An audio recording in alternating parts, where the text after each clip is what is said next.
नमस्कार, मैं सोनू कुंतल। आप देख रहे हैं व्यूज़ इंडिया। कहते हैं कि ब्रज के कण कण में ईश्वर हैं और ब्रज के पानी की हर बूंद बूंद में गंगा है। ब्रज की परिक्रमा लगती है 84 कोस की। उस 84 कोस की परिक्रमा में 1300 गांव आते हैं, 12 वन आते हैं, 24 उपवन, 4 कुंज, 4 निकुंज, 4 वनखंडी, 4 ओखर, 4 पोखर, 365 कुंड, 4 सरोवर, 10 कूप, 4 बावरी, 4 तट, 4 वटवृक्ष, 5 पहाड़, 4 झूला और 33 रासलीला स्थल हैं। उन तमाम स्थलों में से एक स्थल वो है जिस पर हम खड़े हैं। इधर राधा कुंड है, बगल में कृष्ण कुंड है और बीच में जिस पट्टी पर हम खड़े हैं वो संगम है। इस सब के बारे में मैं अपने ज्ञान चक्रों से कुछ कह सकूं वो इतने खुले नहीं हैं। उसके लिए हमारे साथ ऊपर ही आ जाइए। उसके लिए हमारे साथ ब्रज के भक्त हैं चैतन्य महाप्रभु जी के लक्ष्मी नारायण जी। अपने बारे में भी बताएंगे, अपनी मंडली के बारे में। पीछे बच्चे हैं जो लगातार हरि संकीर्तन करते हैं, क्यों करते हैं उस पर भी बातचीत होगी। सबसे पहले शुरुआत करेंगे राधा कृष्ण कुंड की महिमा के बारे में। प्रभु अपने ही ज्ञान से खोलिए। आप बैठकर बोलना चाहें तो बैठकर ही बोल सकते हैं। जरूर, जो आज्ञा हो। जो आप दर्शन कर रहे हैं, पृथ्वी पर अत्यंत सुदुर्लभ दिव्य स्थान का आप दर्शन कर रहे हैं। यही है श्री राधा कुंड और राधा रानी। महिमा 3 लोक ने जानी। चलते हुए बात करें हम, अच्छा रहेगा देखते हुए। इस तरह से ये राधा कुंड साक्षात राधा रानी का ही स्वरूप है, अभिन्न। यथा राधा प्रिया विष्णु कुंडम प्रियम तस्या तथा सर्व गोपेशु सैविका विष्णु अत्यंत वल्लभा। जिस तरह से श्याम सुंदर को समस्त सखियों में, गोपियों में श्रीमती राधिका रानी अत्यंत प्रिया हैं, उसी तरह यह उनका श्री राधा कुंड कृष्ण को अत्यंत प्रिय है।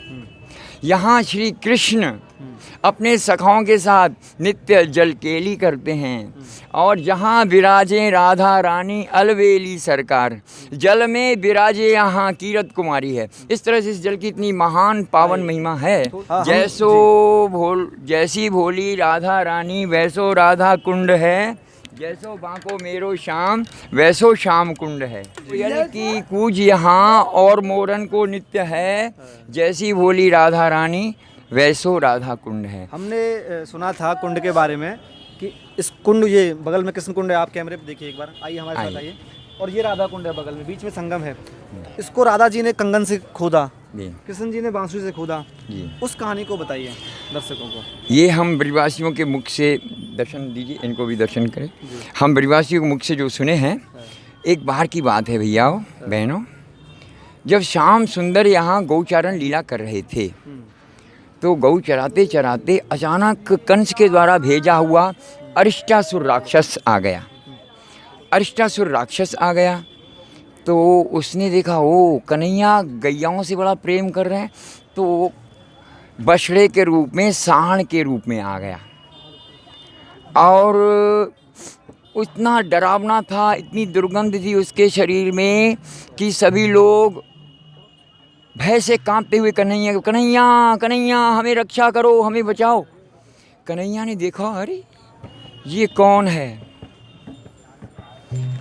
कौन है ये? तो उसने देखा ओ ये अरिष्टासुर राक्षस है जो सांड के रूप में आया। तो कन्हैया ने उसे मार गिराया युद्ध के द्वारा।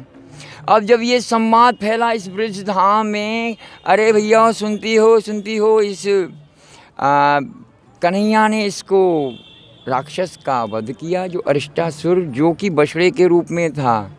राधिका जी ने जब ये सुना कि हमारी राधिका जी ने, करुणामयी ने सुना, ओह अच्छा कन्हैया ने इसका वध किया। कहने को तो गोपाल हैं, गोपाल कहलाते हैं, गांव का पालन करते हैं, मगर इस तरह से तो कृष्ण को वध का पाप लगा। इसीलिए जाओ सखियों, कृष्ण से कह दो हमसे कोई बात नहीं करेंगे। अब कन्हैया की तो पूरी लीला राधा रानी से लेकर है। अब किस तरह से तो श्याम सुंदर को पेश होना पड़ा। हे राधिके, हे किशोरी जू, वो बछड़ा नहीं, वो तो राक्षस था। अरे वो ब्रज गोपियों को और ब्रजवासियों को दुख देता, इसलिए मैंने उसका हनन किया। अच्छा ही किया ना। नहीं श्याम, तुम गोपाल कहलाते हो, इसके लिए तुम्हारा कार्य निंदनीय हुआ। अच्छा राधा रानी, तुम्हारी प्रसन्नता के लिए मैं क्या करूं? हे श्याम, संसार के सभी तीर्थों में जाओ और जाकर सभी तीर्थों में स्नान करके आओ। तो श्याम सुंदर बोलते हैं, हे राधिके, यह ब्रजमंडल, ब्रज गोपियाँ, तुम लोग और ये ब्रजवासीगण मुझे अत्यंत प्यारे हैं। इस ब्रज भूमि का मैं कभी त्याग नहीं करता हूँ। हाँ, मैं कहीं और तो जाऊँगा नहीं, मगर तुम्हारी आज्ञा के लिए हे राधिके, देखो मैं ये सभी तीर्थों को प्रकट करता हूँ। ये श्याम कुंड दिखाइए। उसी समय श्याम सुंदर ने इधर देखिए, इधर दिखाइए, इधर दिखाइए, अपने बाएं श्री चरण की जोर से प्रभु ने जोर से आघात किया, हे तीर्थ समूह आओ आओ। इस तरह से जैसे किया, सभी तीर्थ समूह प्रकट हो गए। हे श्याम सुंदर, हम आपकी आज्ञा को मस्तक पर धारण करके आए, प्रभु आज्ञा करिए। श्याम सुंदर की मंशा जानकर यहाँ जल रूप में प्रकट हो गए। श्याम सुंदर ने यहाँ पर स्नान किया और गर्व के साथ बोले, हे राधिके, जिस तरह से मैं भक्तों के पाप शीघ्र हरता हूँ, जिस तरह से लोकहित के लिए शिव जी ने विष का पान किया, और जिस तरह से हमारे बलदाऊ जी गौओं को आनंद दान करते हैं, उसी तरह ये हमारा श्याम कुंड शीघ्र पाप हरेगा। बोलिए श्री श्री श्याम कुंड की। अब श्याम सुंदर चाहते हैं, राधा रानी का कुंड नहीं होने से मेरे कुंड की महिमा कौन बढ़ाएगा। हाँ जी, तो श्री श्याम सुंदर, हे राधिके, श्याम सुंदर ने कटाक्ष किया, हे राधिके, मैंने देखो ना कितना सुंदर तीर्थ बना लिया जगत हित के लिए, तुमने क्या किया। सखियों को बड़ा संकोच हुआ, राधा रानी को भी।